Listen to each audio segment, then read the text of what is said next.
Oh, yeah, boys, that music's got me fired up for today's episode of the Payoff Pitch. We're live, 11:30 a.m. Eastern Time. I'm Jason. He's, of course, the Hockey Squirrel. And thank you guys for joining our broadcast and making it fun. As you guys are checking us out, go ahead and drop your best bets in the video. I want to hear from you guys. What is your best bet? Squirrel, not only is it 100 degrees out here, but I know our picks are on fire. Tell me what's going on in the first inning. Quick hits. What's on your mind, bro? It's a bad day.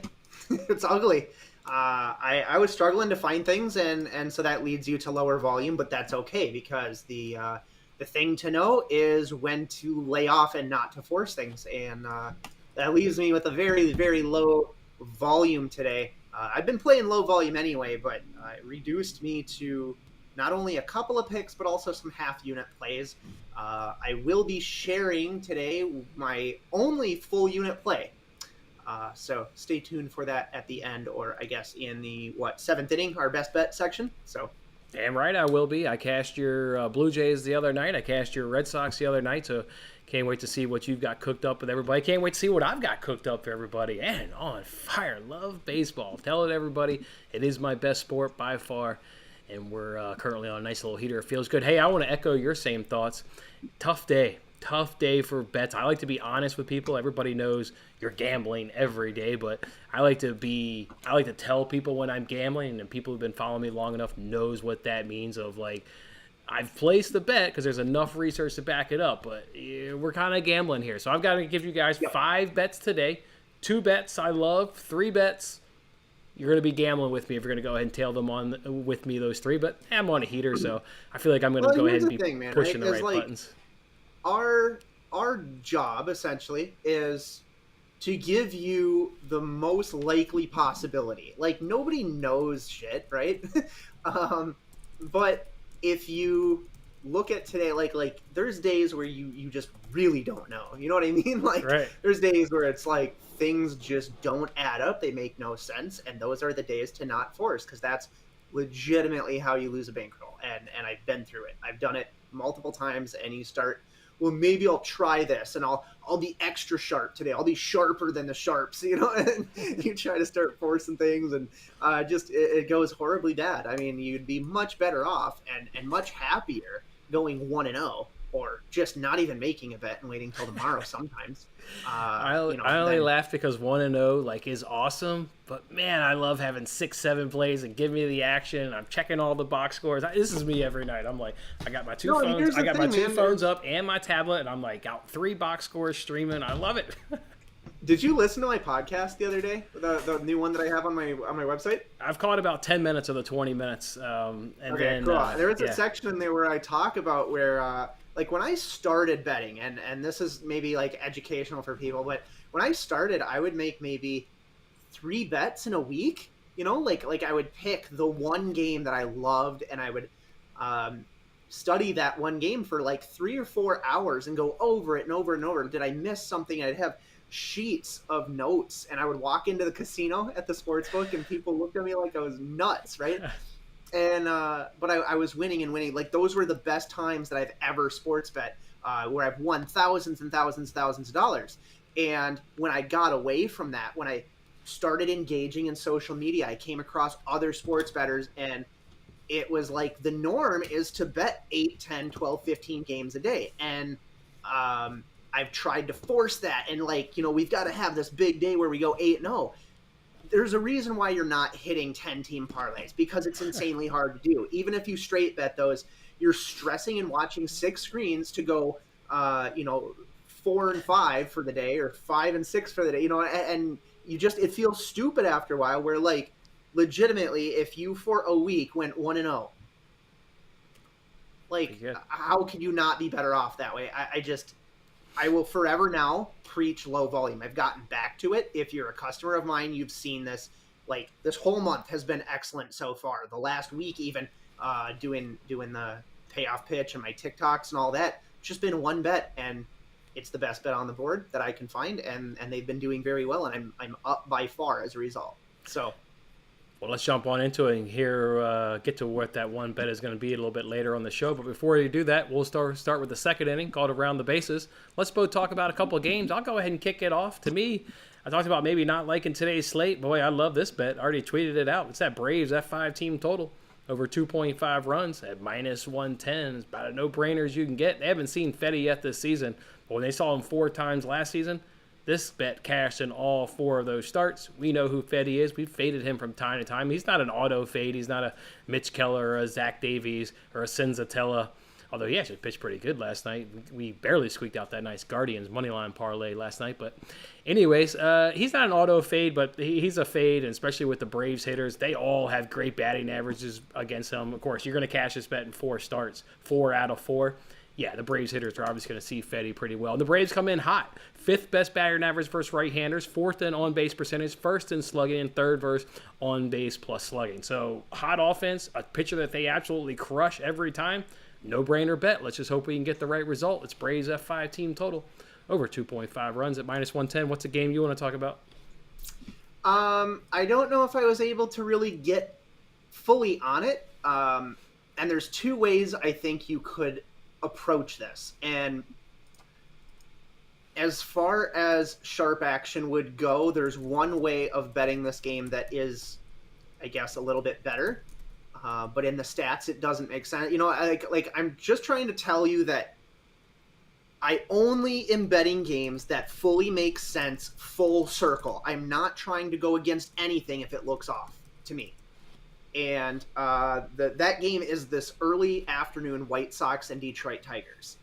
So you look at Vince Velasquez, and you may think over, or you may think Detroit Tigers money line. Okay.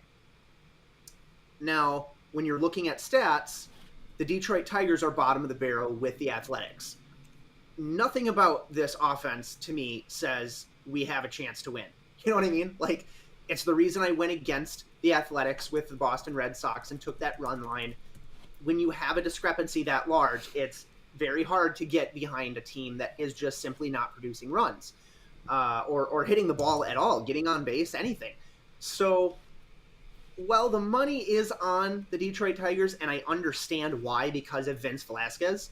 The offensive discrepancy is not there. It's actually reversed. So the White Sox are middle of the road, and the Detroit Tigers are bottom of the board.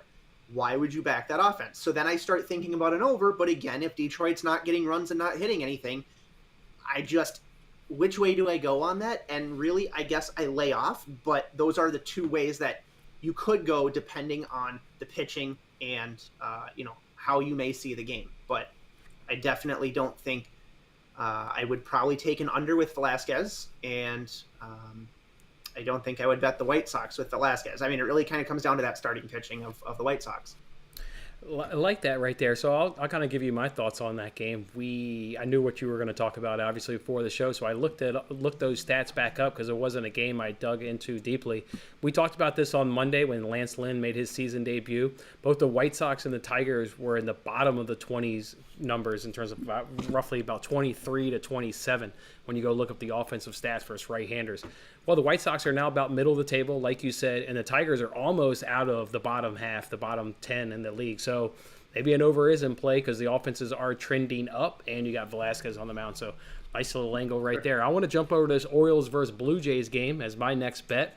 I like, and it's a same game parlay, so it doesn't matter which sports books you bring it up, and jump over to BetUS and get yourself the same game parlay. I like the Blue Jays to be the first 5 money line winner. I like the Blue Jays to be the full game money line winner. I like the Blue Jays to score over 3.5 runs in the process, and you can get all 3 of those legs at minus 110. Why do we like the Blue Jays today? Going up against a left-handed pitcher. Enough said. The second best team in Major Leagues right now against left-handers. We've seen what they've done time and time again here over the last 10 days versus these left-handers. You get Bruce Zimmerman on the mound. This is a guy that's completely fallen back down to earth. I know the Squirrel has talked about it on previous episodes of when was it going to happen. Okay, we've now full-on seen it. He's full-on regressed, and he's just getting hit. You're trying to tell me the second best team versus left-handers isn't going to hit him? Yeah, they're going to absolutely do some damage. And I'm willing to take this because we talked yesterday about taking that over. We were both on that over, and we got rewarded with a good cash. We were both on that over because the Blue Jays were throwing Kikuchi, and the Orioles are great against left-handers, but they are towards the bottom versus right-handers, so they're going to struggle against Berrios. I'm not expecting Berrios to go, 7 and maybe only give up 2 runs. He's going to get hit up a little bit, but not hit as much as Zimmerman is. So Blue Jays will have the advantages all game long. You saw last night's game script. The Orioles already used their good relievers in getting that 6-5 win. Okay, now it's a series win for the Blue Jays, going up against the left-hander. Give me those Blue Jays. Again, it's a 3-legged parlay. It's Blue Jays on the first 5 money line, Blue Jays on the full game money line, Blue Jays team total over 3.5 runs. Get that at -110. Let's go ahead and shut up now. Or did you? No, you had a second game. I didn't let you go twice. You got another one? I did. It was, yeah, dude, we're not doing this again today. You screwed me on like 3 innings yesterday.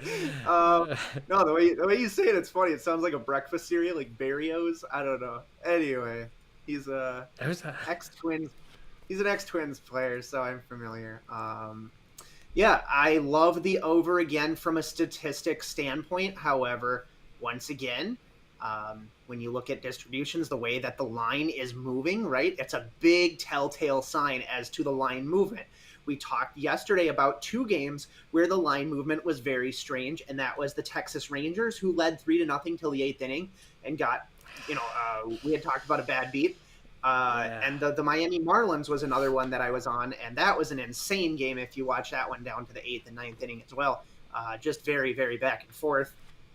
And I guess, luckily for myself or unluckily for somebody who might have been on the Phillies, those closing pitchers screwed them bad. But this would be another one where it feels kind of weird, where statistically I love the over. From a line movement standpoint, it's showing me the under. So again, really conflicting information that I'm not going to go against one way or the other. Makes sense on one side of things, not so much on the other. But if I had to pick, I would take an over. That was in the Marlins Phillies game. Sorry, no, that was in the same game we were just talking about. The Orioles and the Blue Jays. Okay, yeah, so you like the over. You like the over in that game. I do like the over again, yes. Okay.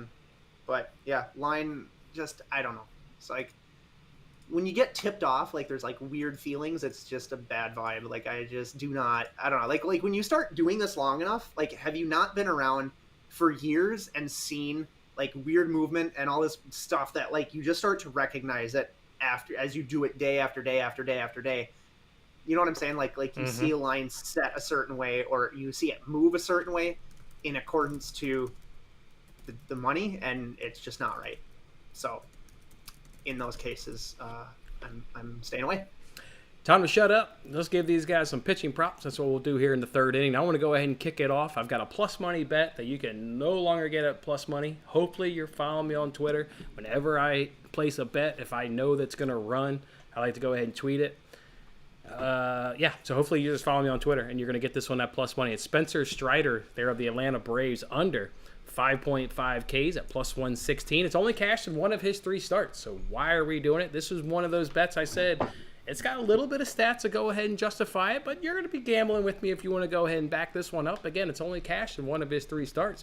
It cashed against those Rockies where he ended the game with 5 Ks. The Rockies, they are getting Ks at 24.8% of their outs. Let's look and see who it did not cash against. It did not cash against the Pirates. I think he got 7 or 8. Well, they K the most versus right-handers. They've got the most Ks at 31.7%. This bet also did not cash against the Diamondbacks. Well, they're 3rd most at 26.8. Let's look at today's opponents in the Nationals. You got to look at the other end of that table because the Nationals are 2nd best in terms of strikeout percentage at 16.1%. So that's what we'll lean on here. Got a guy, he should be around 5, but a team that's not striking out and a team that's also familiar with him because he was using a relieving role earlier this season. He went up against these Nationals, went 3 innings, and got 3 Ks. But I like the familiarity there, obviously. All right, at plus 116, good plus money bet. I'm going to go ahead and roll and see if Spencer Strider there of the Atlanta Braves can stay under 5.5 Ks. What's one for you there, Squirrel? How about Marco Gonzalez under 4.5 strikeouts? It's not something he's done a ton, and I'm expecting the Twins to mash him pretty good today. The offensive discrepancy between the teams is what I'm really looking in. I guess, Sunny Gray, perhaps you could go the other way, do an over 4.5, but I think I like the under 4.5 on Marco Gonzalez a little bit more. Granted, it is juicy around minus 150, but it kind of alludes to what my best bet may be. So. All right, let me give these guys another one. I'm going to stick with an over there. I want to go back to this Rockies versus Guardians game. I'm looking at Connor Pilkington. He's the starter there for the Guardians. I like over 14.5 outs, and I cannot believe we're getting this at plus 130. That is a lot I like, but I also like that plus 130 price tag we're getting. It's cash in his last 2 starts. Obviously like that. He's only got to go 5 innings, and in that last start, they pushed him into that 6th inning. Love this right here. That manager's going to keep pushing him out there. Let's look at these Rockies, see what they're doing versus left-handed pitching. 23rd in batting average, 23rd in on-base percentage, 25th in slugging, and 26th versus on-base plus slugging. So if there's a chance for him to go 3 straight and go at least 5 innings, he's certainly got a good opponent. Against the Rockies, they were just struggling versus left-handers. I know it's at home, obviously, in Denver, but I think he can go 5 innings and give us a nice plus 130 cash. So I'm going to roll with Connor Pilkington there of the Cleveland Guardians. And 2 more I want to toss out at you. You're going to see these a little bit later for me today on a free roll. I like Barrios over 5.5 Ks, but it was too much juice to bet it alone. And same thing with Luis Castillo over 5.5 Ks, too much juice to bet it alone. You'll see me bet those in a free roll a little bit later on. Did you have another one, Squirrel? For pitching props, I do not know. All right. What about a long shot here in the 4th inning? What's the dog you think is going to have some bark to it today? I have 2. I'm only going to give out 1. Let me think here. I will go with, I'll say the Tampa Bay Rays. Ooh. And the reason being... Going up against, hold on. You're going up against Nasty Nestor. I got to prepare myself for this analysis. Nasty Nestor, you're fading. Hit me with this, Squirrel. Why are we doing this? The reason is the left-handed offensive output is in favor, fairly decent for the Tampa Bay Rays. You do absolutely have to watch out for the fact that you're going against the Bombers, right? It is the Yankees, and it is a very scary offensive lineup to go against. But McClanahan stacks up fairly well. If I remember right off the top of my head, they're both sub-2 ERA pitchers. I think McClanahan has a 7-2 record so far. So it's not really much to do with the pitching, like head-to-head anyway, but it is to do with the fact that they are both left-handed, and therefore gives the Rays a pretty good edge. And I don't think it really matters on what time scale you look at this. So whether this is 2022 overall as a whole, I think they're number 8 for averages and runs. As you get this closer to 30 days, and especially the last 2 weeks against left-handed pitching, it makes them like 6th or 7th all the way up to, I think, like 4th place against left-handed pitching for anything like averages, runs, whatnot in the bats. So really it is the offensive production against left-handers that gives the Rays some underdog value. Does that make this, however, a full unit play? Kind of up to you. I don't think so, because of the fact that it is obviously scary to go against the Yankees. They are at home and they have an elite pitcher. So yeah, we have to recognize those things, but why would the line be moving closer to even odds? It has come down already now from, I think, plus 130, 125. I'm seeing plus 120. It's moving the correct way if you're on the Rays. That's for sure. That's the justification I like right there. All right, let's go ahead and get those Rays in a win. I've got one that's probably not going to be too popular today either, Squirrel, so it's all right. Coming off yesterday's heartbreak there with the Rangers, talked about how they had the bullpen advantage. Then they want to make me look like a clown yesterday, lose it in the 8th inning. Well, let's see if the Mets can rebound for us today. There's your long shot of the day, the Mets. Don't be scared of Corbin Burns. He's only 3-4 on the season. He's not throwing absolute dynamite like he was last season. Still doing pretty damn good. His whip's under 1, so let's not call him a slappy by any stretch. But the Mets, top 10 offense versus bottom 5 here, the Brewers. If there's a chance for them to go ahead and maybe tax on some runs, get to Corbin Burns a little bit, this Brewers offense just isn't getting it done. David Peterson there, the Mets, okay, he can get it done against a struggling offense.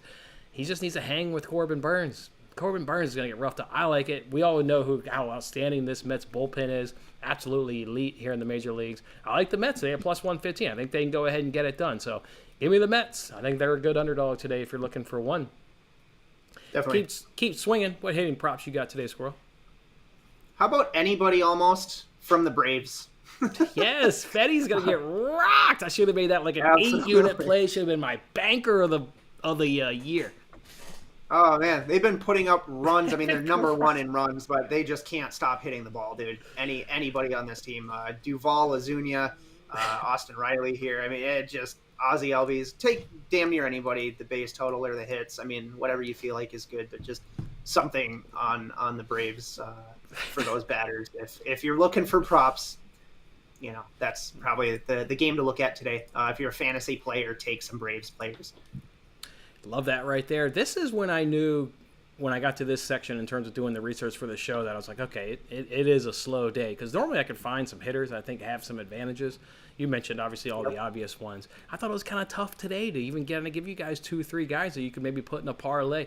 The only one that I really like is Byron Buxton. They're of the Minnesota Twins. Of his 4 hits against Gonzalez, 3 of them have been home runs. So if you're a home run player and you want to sit there and sweat some at-bats and get a home run, take Byron Buxton, plus 270 to hit a home run over on BetUS. Do you know how many home runs he has this year in general?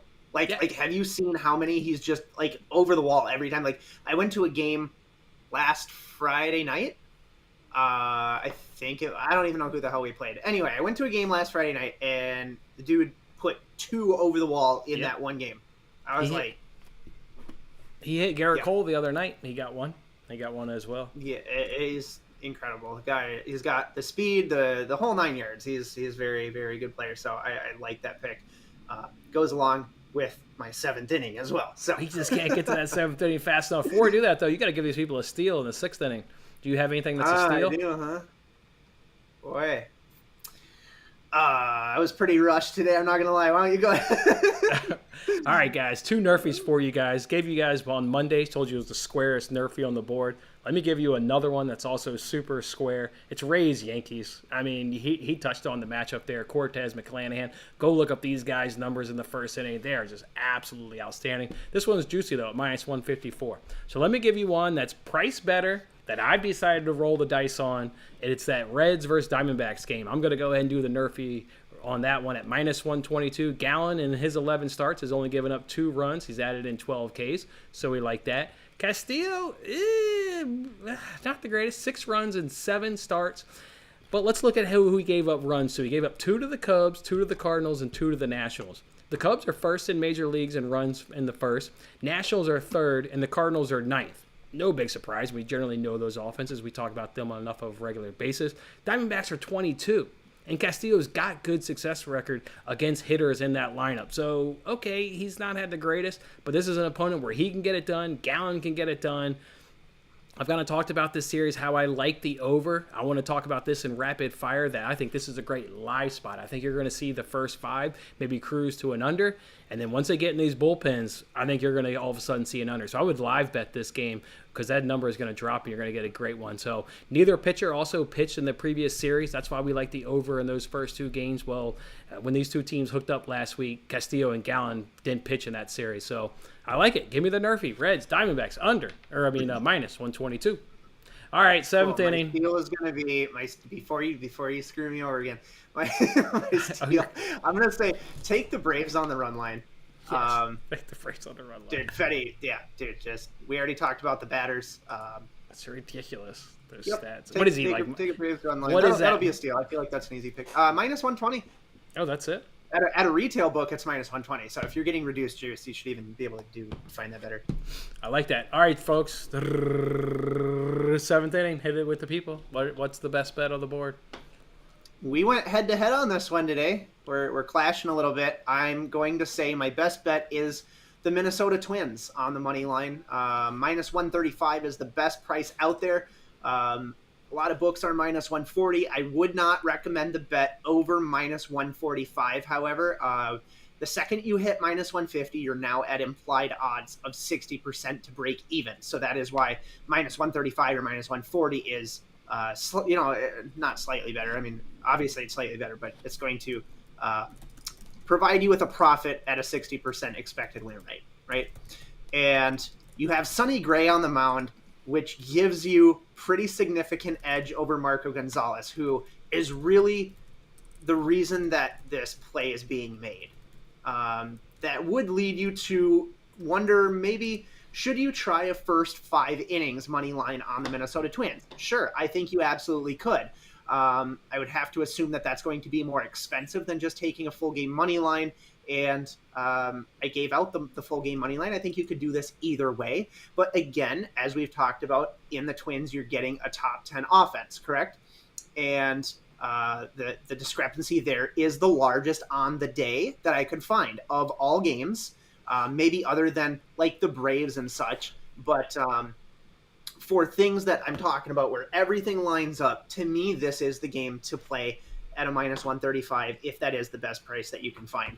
The only worry is the Minnesota Twins bullpen in the back half, but I do expect them to be up enough in the first 5 innings that I shouldn't feel like I have to worry too much after Gonzalez is pulled.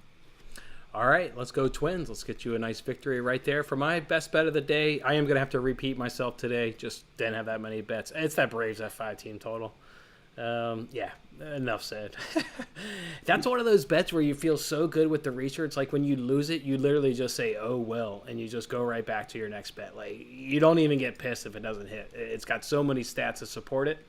Let's just get the good result. Yeah. All right, let's go ahead now and do a double play. What parlay did you have today, Squirrel? I actually do have a legitimate parlay that I put my money on. However, it's in hockey. It's in the NHL, and that is under my full card. So I guess a little self-plug. If you're interested in the rest of my plays, they are only $5 for a daily card, if that's something you're into. But I have a hockey parlay, and not something I'm going to give out here, but I will go ahead and say the Atlanta Braves probably, and go ahead and mix that with, I guess, maybe my best bet of the Twins. Would give you a, if you were to money line that, 153. If you were to Braves run line it, plus 209. Okay. All right. I like that parlay right there. Let's see if I can't give you guys another winner. How good was that Guardians Red Sox cash yesterday? Red Sox obviously cruised to an easy win. That Guardians one, that was not easy. That was a nice play there by D-Gent wanting to sprinkle a little bit on that Rockies money line. Unfortunately, it didn't come through for you, man, but we did get a cash, but nice play for you. Today's double play for me today, Blue Jays, Red Sox. How can you not like the Blue Jays? We talked about that, and Red Sox are continuing to go on against the Athletics. They still have all the advantages they've had in the first 2 games. They should go ahead and get it done. So Blue Jays, Red Sox comes in at plus 107. Blue Jays, Red Sox on that money line parlay. Let's go ahead and give these people our official bets of the day, and then we'll run through all these games, talk about them, and have a little fun with you guys. I've gone ahead and broken mine out. I told you guys there was 2 bets I loved today, and 3 bets I felt like I was gambling, even though there are stats to back it up. So that's why I broke it out. You can see if you're only interested in tailing the ones that I really, really, really love, you can tail the Blue Jays. Money line, Blue Jays F5 money line, Blue Jays team total over 3.5, Braves F5 team total, and then the 3 where we're gambling a little bit today is that NRFI and the Reds Diamondbacks. Ooh, just got a thumbs down. Wow. Ooh, didn't like the gambling today. Don't even worry about it. That person must be a lot of fun to hang out with. Can't wait. Anyways, we're doing Pilkington over 14.5 outs at plus 130, and Strider there, the Braves, is going to have under 5.5 Ks at plus 116. You're a bet? No, I will. I'm kidding. Twins money line, minus 135 was the best price I'm seeing at what I call retail books, and the reason I call them retail books, so these are like DraftKings, FanDuel, like the most advertised book that they're going to charge you the largest amount of vigorish because they just want to take advantage of like the recreational bettor. So when I say minus 145 is at a retail book, this is saying that at a sharper book, at a book that's reduced juice, where your odds is no longer default minus 110 but maybe minus 105, you should be able to get this at a better price. But again, take advantage of Marco Gonzalez, take advantage of the better offensive numbers here for the Twins. Everything is in line and in unison for this play, whether that is the way that the line's moving, whether that's the sharp action, the money distribution, the offensive discrepancies, the starting pitching difference. It's wonderful. So I think that's the best bet on the board today. All right, love it. Let's get that cash right there. Guys, I'm going to go ahead and pull up BetUS. Let's talk about these games from a run line, money line, over under perspective. Hit that like button too, man. If you guys been part of this streak, cashing with us, hit that like button and let us know. Let's get that thumbs down up to a thumbs right. Let's turn that one upside right. Let's first start it off with Marlins and Phillies. We got a bullpen game here for the Marlins going up against Kyle Gibson there, the Phillies. Marlins are at plus 155. Phillies are at minus 180. I'm going to take the over. Take the over. Yep, same here. Over 9.5. White Sox and Tigers, they're both at minus 110 with an over-under of 9. I'm going to take the over 9. I just said how the numbers are trending up. I'm going to take over 9. I will too. Let's see here. Minus 110, minus 110. So which way has this gone now? Give me 1 second. I think it's slightly gone the way of the Tigers because the opening line was closer to minus 120 for the White Sox. I think they're going to prevent the sweep today. The Tigers are becoming the favorite. The money is there. So, yeah, either the Detroit Tigers or take the over. One of the two. The two. Take that over. All right, Astros and Rangers, I'm showing no starters, so that's interesting. Over-under of 8.5. Astros minus 160. Rangers plus 140. Rangers are going to get the series win with a better bullpen and a bounce back. Give me the Rangers at plus 140. I don't know who's on the mound. Kind of hard to get that. How do you pick a game without starters? I don't think it's something I'm interested in. The line is shifting all over the place. I have no idea. I'm going to skip it. I can't give out a pick on something that I don't have information on. Castillo and the Reds are taking on Gallen and the Diamondbacks up next with an over-under of 7.5. Reds even money. Diamondbacks minus 120. Again, I think this is a great live spot. This is going to be under. The books are going to drop that total to about 3.5 after the 5th inning and then jump in for a nice live bet on that over. These bullpens are trash. That being said, the Diamondbacks will not be able to prevent the sweep. The Reds will sweep them and cash that even money bet. So I'm on the Reds today. Yeah, if the Arizona offense was any better than it is, which it's bad, I would be on a Zach Gallen first 5 innings on the Diamondbacks. The money is there on the Diamondbacks, but I can't understand why when the Reds are so significantly better in offensive production. It may make you wonder, why was it not a pick for me? Because I don't really like to go against Zach Gallen. If it was a different pitcher and we had the same odds, absolutely, I'd be on the Reds, without a question. But Gallen is one of these underrated guys that he just doesn't seem to get a lot of love so far this year, and he's excellent. I mean, you've got the Reds. They're a top 6 offense. Looking at it right now, hitting 278. Diamondbacks are below the Mendoza line at 191, third worst in the majors. From an offensive standpoint, this is about another one of those biggest discrepancies as you're going to find today from the offense. But Gallen is the only thing that freaks me out. Yep, I would look to take the Diamondbacks here late in this game. I think the Reds offense can maybe jump out to a little bit of lead. I think that bullpen's going to implode. Maybe the Diamondbacks on the live money line to go along with that live over. I think are 2 good plays for it. That one's at 240. Yeah, I can feel myself getting in some live bets. Got anything going on this afternoon. All right, let's move it along now to Royals and Giants. We have a starter for the Royals of Hesley. Got nothing for the Giants with an over-under of 9. Royals plus 180. Giants minus 220. I don't know, no starter. It makes you want to take an I tried to take an over in this game last night for one of my member plays. It was my only loss of the day. I had over 8. However, in that 8th and 9th inning, there wasn't a massive chance for that game to go over. The Giants had the bases loaded with 1 out in the bottom of the 8th. The Royals actually threatened runs in the top of the 9th, and it ended with 6 runs. So the thing you have to remember about the San Francisco Giants, or I believe it's Oracle Park now, is that it's down by the water and the ball just simply does not travel as far due to like the air density, right? And you can kind of see it. They'll hit the ball extremely hard and it just does not get out of that park very well. It is the number 1 park for, I guess it's the worst park for overs. So does that make it the number 1 park for unders? I don't know. But it is the worst park for overs, which is why you'll generally see lines of 8 around the Giants games.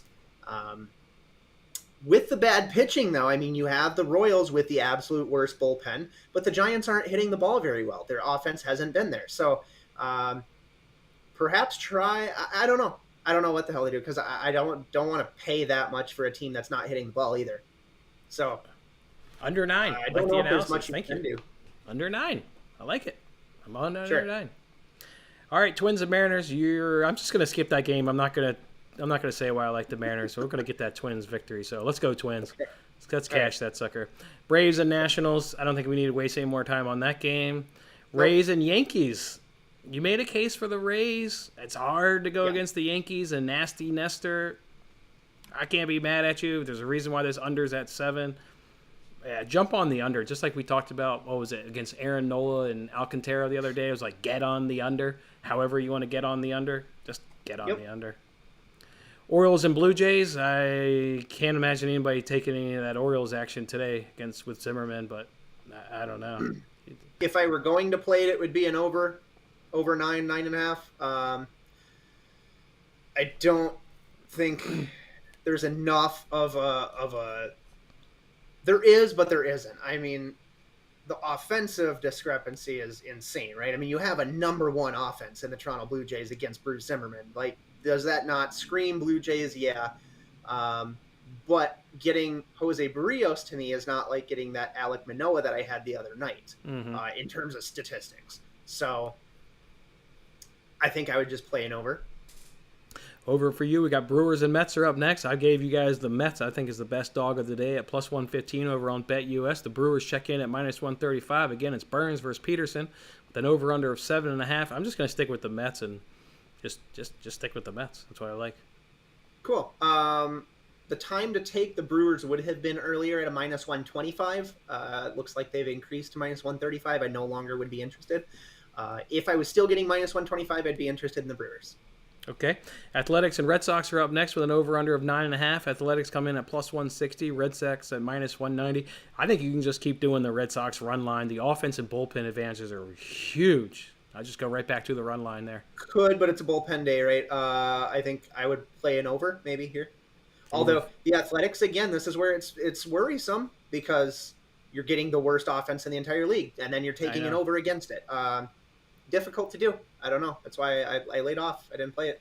This was a tough day. We said it earlier in the show. It was a tough day for bets. The next one here is Pirates and Cardinals. Over-under of 8.5. Pirates at plus 155. Cardinals at minus 180.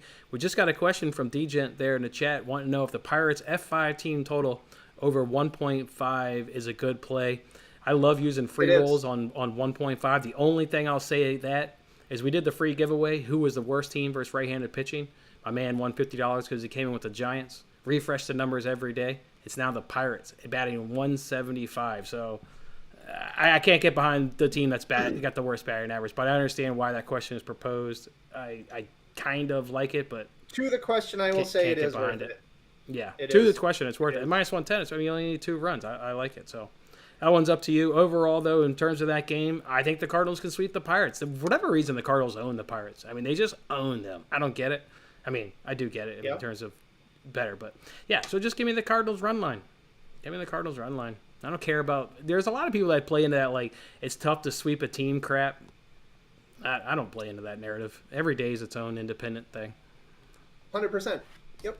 All right, let's keep it going here. Padres and Cubs, an interesting one here. The Padres plus 115, Cubs minus 115. To be honest, I did not know who this Cubs starter was. Weather's there. Of the Padres know him. He's not going to overpower anybody. You should be able to get a lot of good contact. Over 11.5 to me is the play. Over 11.5. What's the wind doing today at the Cubs? Blowing out. How fast? I think I saw low teens. Somebody sent the tweet out earlier. I have to go back through my feed. So like yesterday. I mean, you had a 15-run game last I looked. 17. I think it was 12-5. 17? Okay, cool. Yeah, I saw 10-5 was the last thing, but didn't matter to me. I wasn't on the game, so. Was that a dig at me and my only loss of the day yesterday in baseball? No, because I would have yesterday. I said like under 11 or something. I thought, but yeah, that was my only only loss. I think I went 5-1 yesterday in MLB. That was Cubs hit that left-hander. That's why we play the game. I guess they say. Guardians and Rockies are up next with an over/under of 12. This one easily came under that under yesterday. Both of these teams are struggling versus left-handers. I kind of gave you guys those stats of why I think Pilkington can go over 14.5 outs. Guardians and Rockies are neck and neck in terms of being towards the bottom versus left-handers. 2 left-handers on the mound. I'm going to go ahead and take that under 12. Okay. I wanted it at 11.5. I was too late in getting it to my members, so I did not make the play. I would have been on over 11.5 had I gotten the line that I wanted. Okay. Last play of the day is Angels and Dodgers, another game where there's 2 left-handers on the mound. Looked up the stats. Both of these teams cannot hit left-handers right now. They're both in the bottom 10 of the league. That being said, I would gravitate obviously towards the Dodgers because they got the much better bullpen. I'm going to go ahead and take the under 8.5. I mean, I'll just follow the stats. They both can't hit left-handers right now, so I'll take under 8.5. Yeah, I think that's the best play. I do like going against Reed Detmers, though. I've done it all year. I don't know. It's something that I gravitate towards, but I will. Let me throw in a nugget here. I looked at, and I almost gave out, but it was one of these ones where it was too juicy. The Angels are number 1 strikeout percentage versus left-handers at 33.3%. So if you like a K prop, maybe you take Tyler Anderson, I think his name is, or Ty Anderson, whatever his name is. Either way, yep. It's at 5.5. Angels, again, I just said they're number 1 in baseball versus left-handers striking out. So maybe you go ahead and do that, but not for me. But that is today's show here on the Payoff Pitch. Let's stay hot, guys. It's hot out there. Let's stay hot with our bets. And again, we appreciate you guys joining us every single day. You guys make it fun. We appreciate it. Hit that like button on your way out if you didn't hit it. Twins. Let us know you're going to cash. And go Twins. Have a good one, everybody. All right. See you later, buddy.